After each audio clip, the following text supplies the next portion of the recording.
Mon obsession, elle se passe là, dans ma tête. Pas dehors. Dehors, je parle, je souris un peu, je fais semblant de suivre le mouvement. Mais dedans, c'est lui, encore lui, seulement lui. C'est comme si mon esprit avait refusé la rupture, comme si quelque chose en moi n'avait pas enregistré la séparation. Il est parti, oui, je le sais, mais mon cerveau n'a pas reçu l'information. Ou il l'a reçue, mais il ne l'accepte pas. Alors il tourne en boucle, encore et encore, comme un disque rayé qu'on ne peut plus arrêter. Pourquoi est-ce que je pense encore à lui? Pourquoi son nom revient dans ma tête comme un tic nerveux? Pourquoi est-ce que chaque silence devient un espace où son souvenir s'installe?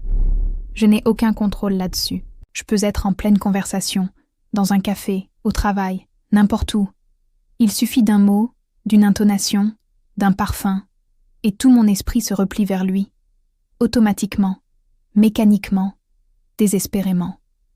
On me dit d'oublier, on me dit d'avancer, on me dit de penser à autre chose. Mais comment penser à autre chose quand ma pensée elle-même est devenue son ombre? Je le cherche sans le chercher, dans les rues, dans les silhouettes, dans les messages qui ne viennent plus.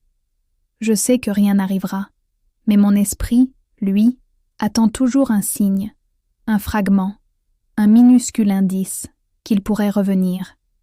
Et cette attente ne fait pas de bruit. Elle ne fait pas de drame. Elle se glisse juste dans chaque seconde, comme un réflexe involontaire. Je voudrais arrêter d'y penser.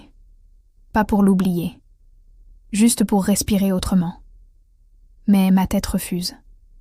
Elle s'accroche à lui comme si c'était sa seule structure. Comme si, sans cette obsession, tout s'écroulerait.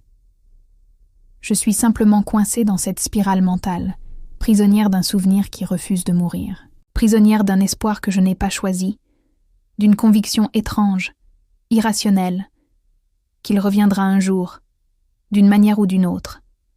Je ne crois même pas vraiment à cette idée. C'est juste que ma tête, elle, y croit à ma place.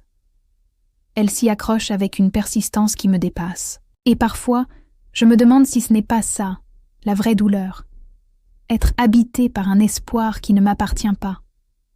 Le jour continue. Les gens vont et viennent. La vie avance autour de moi.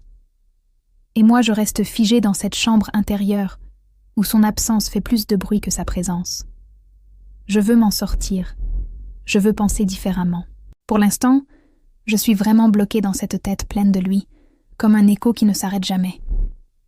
C'est fou, non? J'ai l'impression qu'il n'y a rien d'autre. Prenez soin de vous et merci d'avoir regardé.